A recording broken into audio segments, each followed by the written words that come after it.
Right, let's just start with questions to the Secretary of State for Culture, Media and Sport, James Nash. James Nash. Not here. We'll go to Jim Dickson.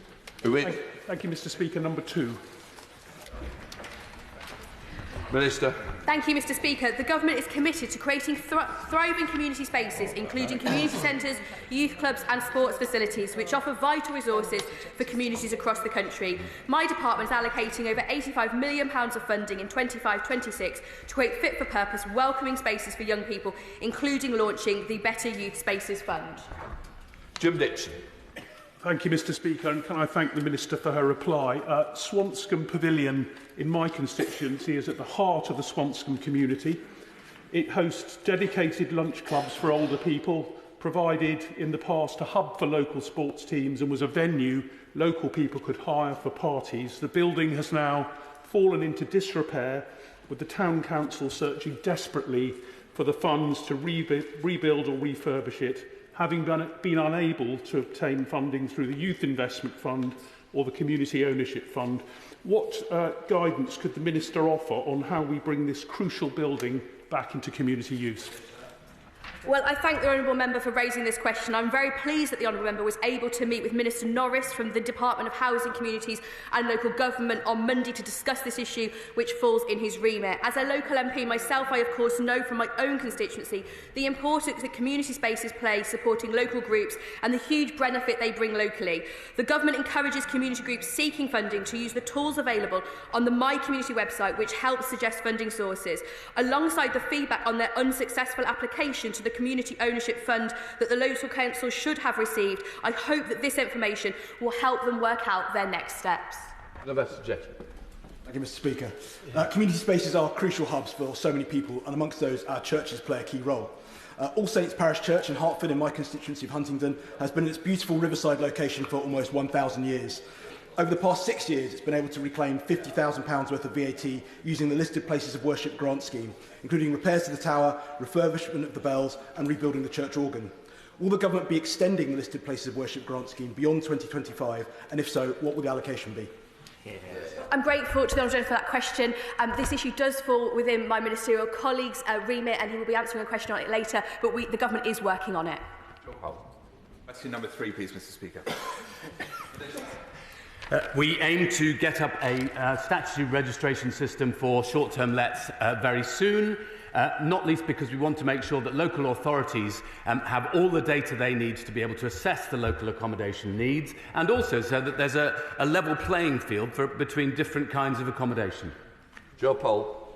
Thank you, Mr. Speaker, and I thank the Minister for his answer. My constituents in Kensington and Bayswater regularly raise this with me and are looking forward to the registration scheme, not least so we can better enforce the 90-day rule in London. I'd like to ask the Minister if he has any further information on the timeline of when this will come online, and if there's any consideration to additional powers, perhaps through the devolution bill that will give councils licensing power, so that where concentrations of short-term lets are taking properties out of the private rented sector, we could actually consider the numbers too.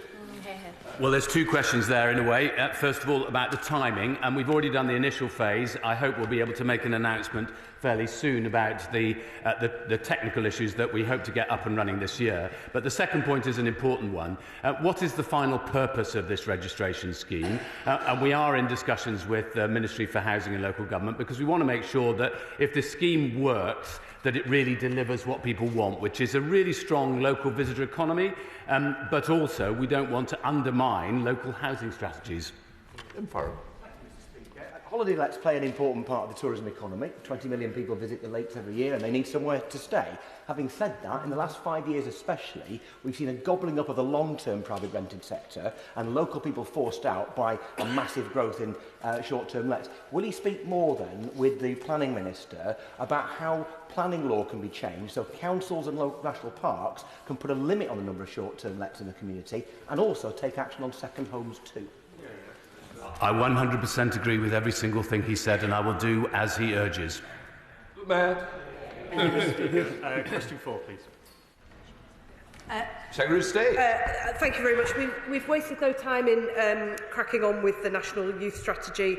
We have almost finished recruiting to the Youth Advisory Group and the Expert Advisory Group, and I can update the House that we've taken suggestions from the members opposite and included a member of the uniformed youth groups on that Youth Advisory Group.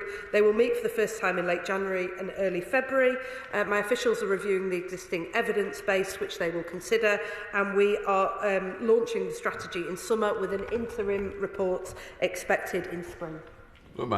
Thank you, Mr. Speaker. My constituent, Kylie, is a teacher who works with excluded young people, and these young people have some excellent ideas for what we can do to address antisocial behaviour and improve youth provision. So can the Secretary of State provide an update on how the National Youth Strategy consultation will involve young people in that process to make sure that they're engaged in future policy decisions?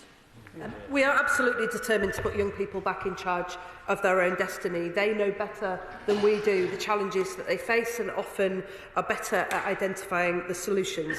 That is why we have put young people in charge of this strategy. We are co-producing it with them, and we'll be seeking a range of young people's voices from every part of the country and from every background as part of that process. Just bubbling. Thank you, Mr. Speaker. Access to swimming is a really important skill for young people. I learnt to swim at the Sovereign Centre in Eastbourne, but so many pools across the country, 250 since 2015, have closed. Now, the National Youth Strategy, I think, is critical that it refers to swimming pools and support for young people in that way. Will she ensure that that is included in the strategy, and will she meet with me and Eastbourne Borough Council representatives to discuss how we can best protect our pool in Eastbourne? I'd be delighted to offer him a meeting with the department about this critical issue. I would be amazed if it didn't come up as part of the National Youth Strategy. Obviously, it's young people led, so it's for them to determine what their priorities are, but I hear this from young people in Wigan, my own constituency, and the length and breadth of the country. My honourable friend is working very closely with the Department for Housing, Communities and Local Government, and we are determined to address this issue. Shadow Minister Shaki Batty. Thank you, Mr. Speaker. I thank the Secretary of State for her original answers. When the Secretary of State cancelled the National Citizenship Service and then announced a consultation on the National Youth Strategy, she stood at the dispatch box and started to lay out her intentions for funding that strategy. Mr. Speaker, that was over 2 months ago. Since then, the cost of borrowing has reached its highest point since 1997, and it's quite clear that significant spending cuts are underway. So can the Secretary of State tell the House in further detail what plans she has for revenue and capital spending as part of that National Youth Strategy? And can she guarantee that the Chancellor, in a desperate attempt to save her job, won't be balancing the books on the backs of our young people? I mean, this is getting a little bit tired, but back to youth, which I think should be the focus of this House. We've already announced £100 million worth of dormant assets funding that will be dedicated to the provision of services, facilities and opportunities for young people, and we're allocating over £85 million of capital funding in 2025-26. That will create fit-for-purpose, welcoming spaces for young people, including the new Better Youth Spaces Fund. We are being driven by the needs of young people, and I have to say to him, as well as the incredible economic mess that his party left us with, they also left us with a series of commitments to young people that weren't addressing any of the needs of young people, and no single youth strategy, which the party opposite, frankly, should be ashamed of. Jane Kirkham. Thank you, Mr. Speaker. Question number 5. Minister. In addition to the Arts Council's Supporting Grassroots Venues Fund, we are pushing the live events industry to introduce a voluntary levy on arena and gig events to be able to support small music venues. Jane Kirkham. Thank you, Mr. Speaker. I have a number of crucial small venues in my constituency. I can name the Cornish Bank, the Chintz Bar, the Old Bakery and the Princess Pavilions, just a few, which are vital for the cultural ecosystem of Cornwall, fostering new talent and bringing bands from outside Cornwall down to us. I am pleased to hear that the Minister is considering a scheme for larger venues to contribute takings to smaller venues. I could just ask if he would consider, will it be voluntary? You said voluntary, but maybe if it doesn't work, would you consider a mandatory scheme? What would be the timeline? And could you confirm that the business rate scheme from 2026 will be formulated to support those small venues? Everybody's getting in lots of questions to single ones.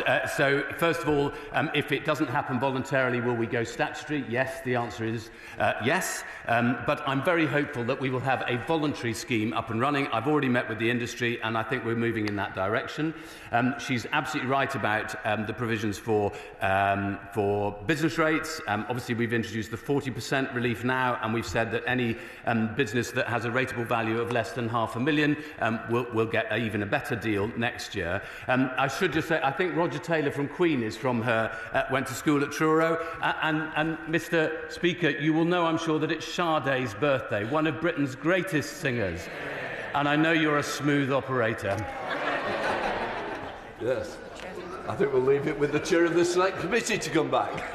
Mr. Speaker, I'm grateful to the Minister's commitment to this. He'll know that it was the cornerstone of the Select Committee's work on grassroots music venues, and he also knows that our music ecosystem is very finely balanced. Grassroots venues are shutting at an alarming rate still, and not one of the top 10 best-selling songs of 2024 was from a British artist. So can I ask him to look again at one of the other recommendations from our report, which was for a fan-led review of music? And when it comes to the discussions on the funding for the grassroots music venues, such as the new Live Trust, can he ensure that they include the voices of artists and managers as well as those of the venues and promoters? So 4 questions in that one. Yes, I think to nearly all of them, other than the fan-based review, because what I want to do, first of all, the Secretary of State has charged me with coming up with a 10-point plan for music this year. I've turned it into a 12-point plan. I very much hope to work with the Select Committee to be able to deliver that. But the truth is, look, music in the UK is a really important part of our soft power around the world. There's nothing better than seeing a band that you first saw in a tiny venue many years later in a massive arena. We want that success for all our musicians in the UK. It starts with creative education. Catherine Foulkes. Diolch, Mr. Speaker. Question number 6, please. Thank you. The Government is committed to reducing gambling-related harm and its impact. That is why we're introducing a range of reforms to ensure that people can gamble safely, including a stake limit for online slot games, financial vulnerability checks and tougher regulations on direct marketing. We are also aware of the concerns around the blurring of boundaries between gambling and video games and pay close attention to novel and emerging gambling and gambling-like products. I thank the Minister for her response. We all know that 2.5% of the population are considered problem gamblers, and of that population, 44% are at high risk of suicidal behaviour, according to the excellent charity Gambling with Lives. And of course, the loss of any life from gambling addiction is deeply saddening, and I give my condolences to all families impacted. The impact of problem gambling stretches far and wide across the UK, and including in my constituency of Monmouthshire, and it should be considered a public health issue. Minister, what cross-departmental work is being done to tackle the concerning issue of suicide due to gambling? Well, I thank the Honourable Lady for raising such an important question. Of course, any life lost is an absolute tragedy. When I was the Shadow Gambling Minister, I visited the Gordon Moody Residential Treatment Centre, which supports people with gambling-related harm. I heard firsthand from that visit and other meetings the devastating impact gambling can have. We are committed to working cross-government on this issue, in particular with the Department of Health, such as establishing a comprehensive support and treatment system funded by the statutory levy and strengthening messages to raise awareness of the risks of harmful gambling. Timothy. Thank you, Mr. Speaker. The Minister will not be surprised to hear that I'm going to raise the disproportionality of affordability checks on racing and reform of the betting levy, and I'm grateful for the positive tone and constructive engagement that she and the Secretary of State have shown so far. The talks between the gambling industry and the racing industry go on with regards to the betting levy, but I think in the end it is going to require ministers to make a decision. We need the betting levy to be increased overall and applied to races that are held overseas where people are betting on them here. We think that there's going to be not just a fiscal forecast but a mini budget probably coming in March. Can they start working with the Treasury now to make sure that there are plans for a finance bill to reform the betting levy? Well, I'm grateful for the Honourable Gentleman for that question. I know he's a huge champion for the horse racing industry. I, of course, and the government recognise the significant contribution that racing makes to the British sporting culture and, of course, to the rural economy in particular. We are disappointed that talks haven't been successful. The government has heard racing's concerns about the existing financial checks conducted and about the fact there has not been an agreement, and the Gambling Minister and the Secretary of State continue to work on this issue. Number 7. Secretary of State. He will know that the Education Secretary has launched a review of the curriculum to put arts, sport and music back at the heart of the national curriculum where they belong. We were appalled by the way in which the last government ran down the creative subjects, leading to a huge drop-off in the number of young people taking those subjects at GCSE. It's not just entirely offensive to label those subjects Mickey Mouse subjects. It is also incredibly damaging to the economy. The creative industry support 1 in 7 jobs in this country, and we are determined to equip our young people so that they can get those jobs, they can contribute to this country, and they can write the next chapter of our national story.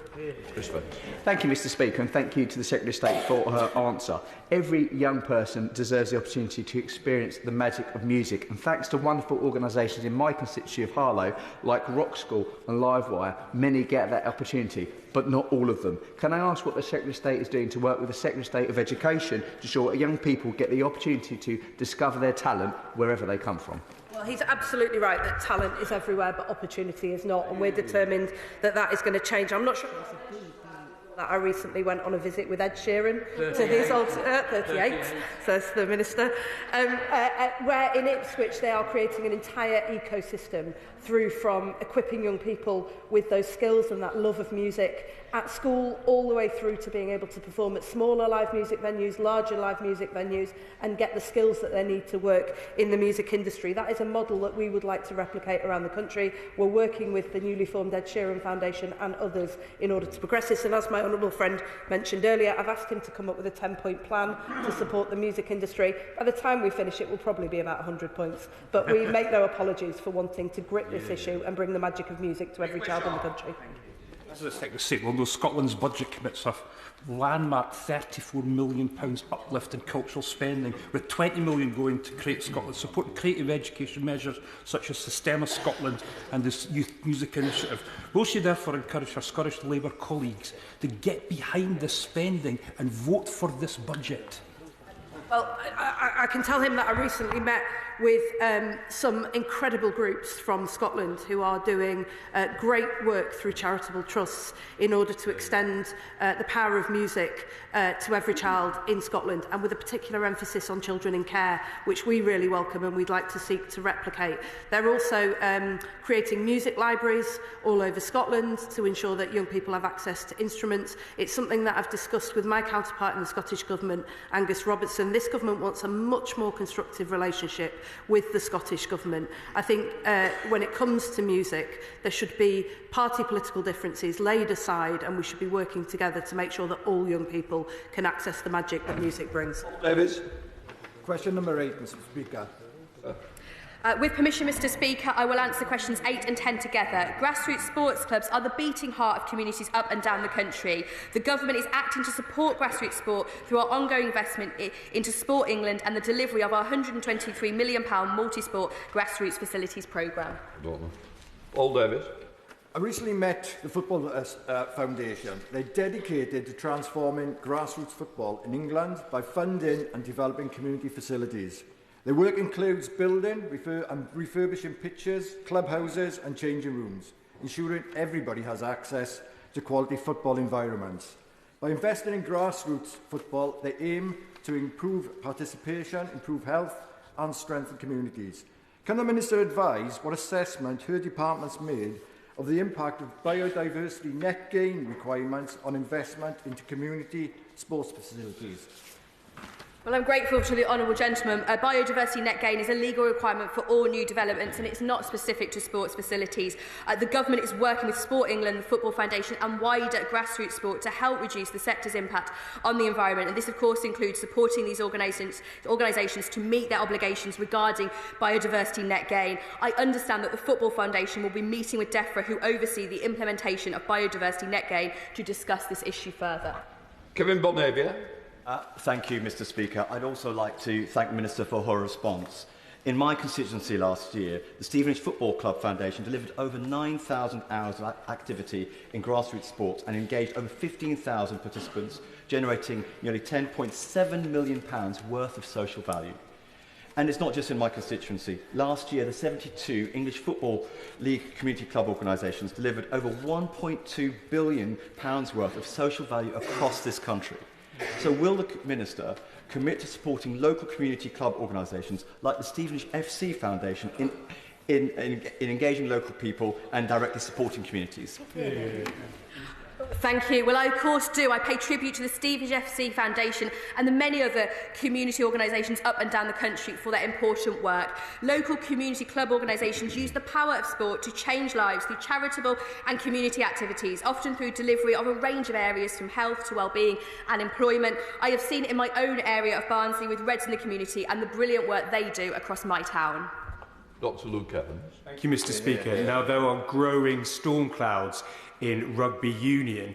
Drawn by the grass roots, the clubs are up in arms about what's going on in the leadership. They called for a general meeting which was denied. It has now been agreed and will happen in March. In writing to the government and asking whether there be a review into the finances or governance of the Rugby Football Union, the government said there's no plans to. In light of that fact, will they reconsider that and consider a review into the governance? And do they have confidence in the RFU that they'll be able to solve this issue?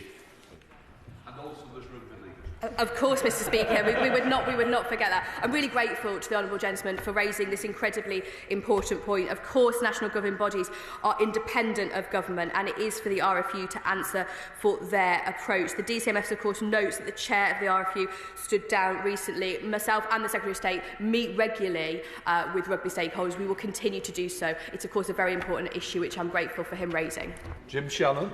Mr Speaker, can I thank the Minister for her response? And across this, my oldest granddaughter, she loves football. She's 15-year-old.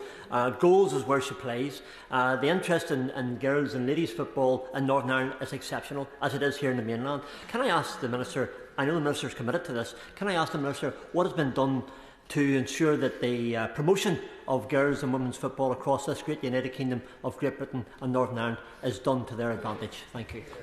Well, I'm really grateful to the honourable gentleman, and a few years ago I raised my eyebrows by having a photograph in this chamber as part of the women's parliamentary football team, and that certainly gained a little bit of attention for women's football. As Minister for Sport, I recently held a meeting with Karen Carney for the implementation group of women's sport. We're really keen to promote women's football and do everything we can to encourage girls and women to get involved. Shadow Minister Louis French. Thank you, Mr Speaker. The previous Conservative government invested over £400 million to support grassroots sports, recognising the vital contribution of sports to our communities across the country. The Minister will already be aware of our concerns over the impact of Labour's national insurance hike and the impact that their schools tax will have on community access to sporting facilities. But equally concerning is Labour's decision to quietly cut the £57 million Opening Schools Facilities programme from March. So I asked the Minister, does she understand why grassroots sports organisations are so concerned about access to school facilities and the potential that schools might have to close them to the community? Has she raised these concerns with Cabinet colleagues?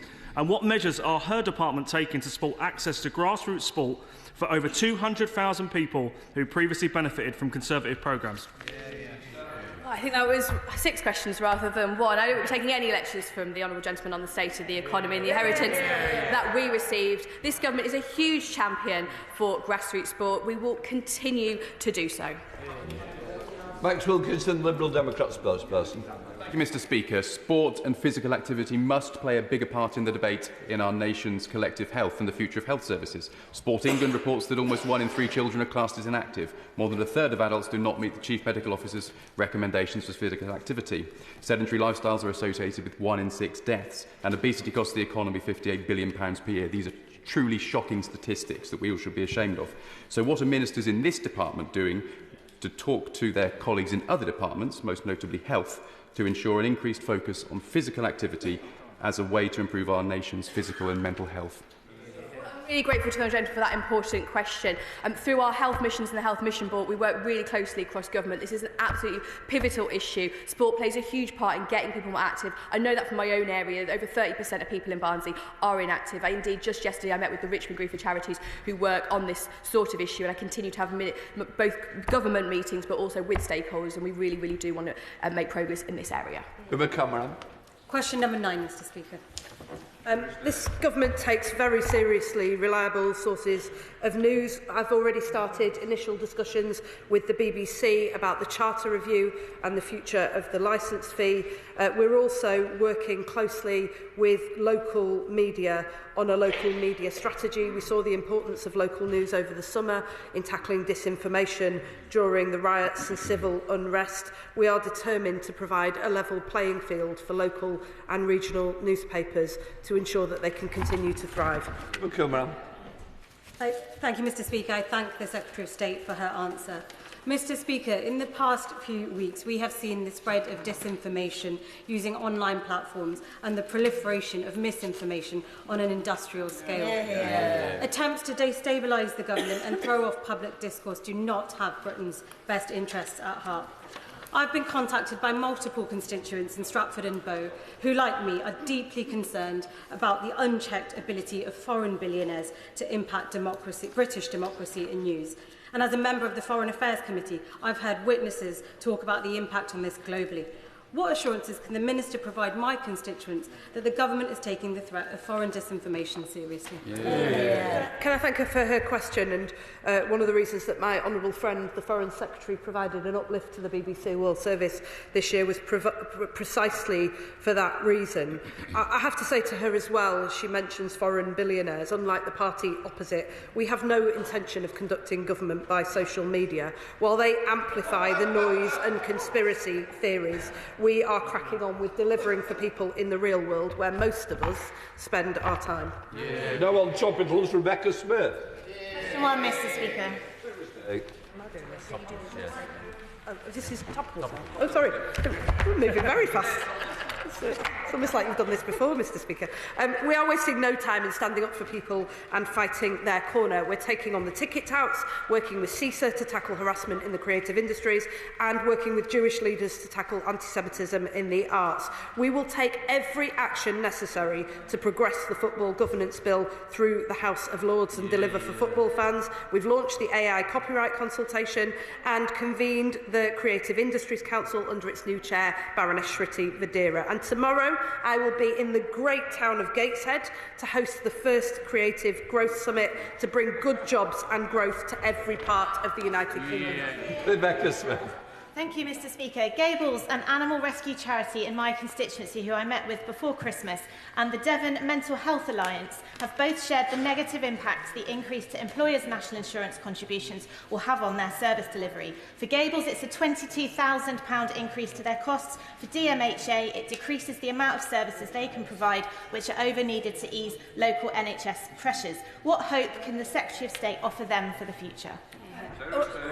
Can I reassure her that this government works very closely with the charity sector? Only a few months ago, the Prime Minister threw open the doors of Downing Street to launch a new covenant with civil society to work hand in hand with them and the shared challenges that we face. We're aware of the impact of the changes on charities. That's why we've more than doubled the employment allowance from £5,000 to £10,500 to protect the smallest charities. And we did publish an impact assessment alongside the autumn budget process that set out the impact on charities. Will continue to work closely with them to support them. Parfait. The National Youth Strategy is a crucial step forward and I really welcome its progress.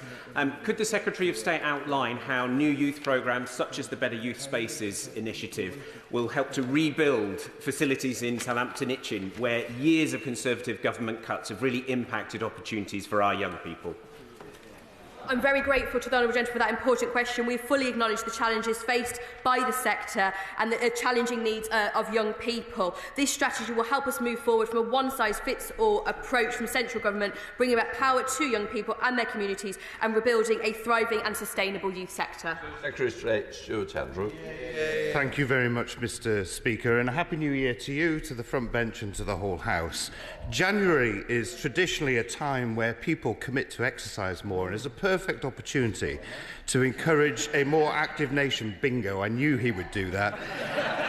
I am proud that in government we had a sports strategy and set up the National Physical Activity Task Force, which brought together the government departments, delivery partners and industry so that we worked together to increase activity rates. So can I ask, when did the task force last meet? Did they discuss the impact of jobs tax on the sector's ability to get more people active, and what alternative measures will be there for the school holidays where these facilities will no longer be open? Look, the Secretary of State will know that we have already signalled our intentions as a new government to Shadow Secretary of State. God, I can't get used to this. Shadow Secretary of State will know that we have regular meetings with representatives from sporting bodies and industry. We are determined to roll out grassroots sport to every part of the UK. We've already signalled our intention with that. When I returned from the Euros, we announced a whole tranche of funding for the coming years to make sure that those incredible grassroots sports facilities that are touching not just young men but young women across the country continue, and I will be happy to discuss this further with him to make sure... Order, please. I'm on top of this. I've got 6 minutes because we're going to hand over. Stuart Andrews, come on, let's have a... Thank you, Mr. Speaker. Moving on, the murder of Jimmy Mizzen sadly sticks in the minds of many of us. The Sun investigation reveals his killer's identity as the masked rapper Jake Farry, who has shockingly been promoted by the BBC. Despite his lyrics sickeningly boasting about killing and other crimes, will the Secretary of State join me in calling for an investigation in how the BBC allowed this to happen, as I cannot imagine the pain and upset this is causing Jimmy's family? Can I add my voice to the support for Jimmy's family? I think he raised that in a particularly sensitive way, and it's something that I'd be happy to look at with him. Thank you, Mr. Speaker. Will the Minister join with me in congratulating the local volunteers who are fundraising for a new roof for the Grade 1 listed St Bartholomew's Church in my constituency? And will the Minister meet with me to discuss the future of the listed place of worship scheme, which is so important to them hitting their fundraising target? Yes, I congratulate the Church.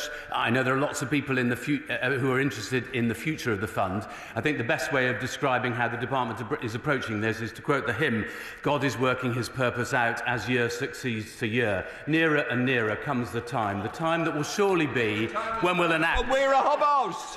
Mr. Speaker, the previous Conservative government has left music education in a dire state. In Bath, the Orchestra for Everything Foundation is working with great success against the tide, with 70% of children taking up a second instrument. But what will the government do to improve music education? This will definitely be part of my 12-point plan for music, but she's absolutely right. Music education is a vital part of ensuring that every child in this country has a decent chance to prosper in life. Mr. Webb. Mr. Speaker, this week we heard the announcement of the great fight between Conor Benn and Chris Eubank Jr. This is the best fight in British boxing and showcases what a fantastic sport we have in the UK. Will the Secretary of State join me in wishing both fighters the best of luck and showcasing this brilliant fight across the world? Can I thank him for that and absolutely add my voice to his? I think there are certain sports in the UK, whether it's boxing, darts, snooker, that have been underrepresented in terms of government attention. We're determined that that's going to change because we know how much joy they bring to millions of people. Stevenson. Mr. Speaker, plans for a Universal Studios theme park resort in Bedfordshire is a huge opportunity to drive economic growth and private sector investment. What progress is being made, and when does the government expect discussions with Universal Studios to conclude? He knows, because we've had several discussions about this, that I can't enter into the precise details of the negotiations, but they are going well. I'm very hopeful that this will be absolutely transformational for the British tourist industry if we manage to pull it off, and I'm sure he'll be urging everybody to cooperate with the government in that process. Ollie Billings. Thank you, Mr. Speaker. The School Council of Bromston Primary School in Broadstairs visited Parliament yesterday, and they wanted me to convey to the Secretary of State, in the strongest terms, the importance of learning art, not just because they loved it, but because of what they learned from it, the skills particularly. Can my right honourable friend confirm that she is doing all in her power to ensure that creativity will have a prominent and central place in the curriculum going forward? Can I reassure her young constituents that we absolutely agree with them? We know that music, sport and art can unlock so much else but it is also something that enriches young people's lives, and we will take seriously their views. Martin Vickers. Thank you, Mr. Speaker. In Grimsby, we're fortunate to have a new youth zone under construction, which is good news for many of my constituents, but those in the rural part of the constituency face a challenge with access. What government plans exist to help young people access sport and leisure facilities, those living in rural areas? So I was delighted to host representatives from Grimsby in Wigan to show them our amazing on-side youth facility, and I'm delighted that the Grimsby facility is now moving ahead at pace, but I absolutely share his concern about people from surrounding areas and particularly transport. That's why some of the youth funding that we've allocated for next year is precisely for these issues, so that existing youth facilities can buy things like minibuses and make sure all young people can access them. Thank you, Mr. Speaker. The BBC has a responsibility to share content that licence fee payers can trust. Yet the Assassin report found widespread evidence of bias in the BBC's reporting of the Israel-Hamas war, which, from what I can see, continues. So I'd like to ask, Mr. Speaker, what representations have been made to the BBC, to Ofcom, to ensure impartiality is upheld in all areas.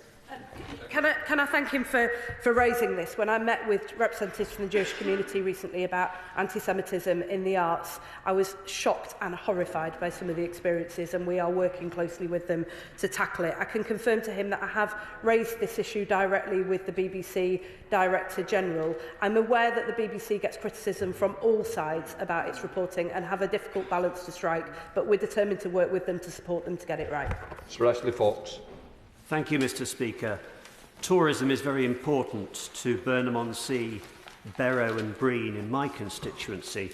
Will she reassure business owners there that her government has no plans to introduce a tourism tax? Minister. We have no plans to introduce additional taxes. But look, I want to get 50 million international visitors coming to the UK, because our tourism industry is a really important part of what we do well in this country.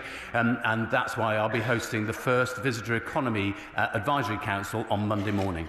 Rachel Baskell. Thank you, Mr. Speaker. However, a tourism levy in York could raise £125,000 in a voluntary scheme. Yet if there was a comprehensive scheme, £1.7 million could go to my local community. So will he not consider it so that we can raise that revenue for York? I'm attacked on both sides now, but in different ways. Push me, pull you, I think it was. No, she makes a good point, and of course there is provision for local mayors and local authorities to be able to introduce similar measures on a voluntary basis, as has already happened in Manchester. Thank you, Mr. Speaker. I think we can all agree in this House that the Premier League is the world's most successful league. It's grown up under self-regulation. There are proposals to now regulate it.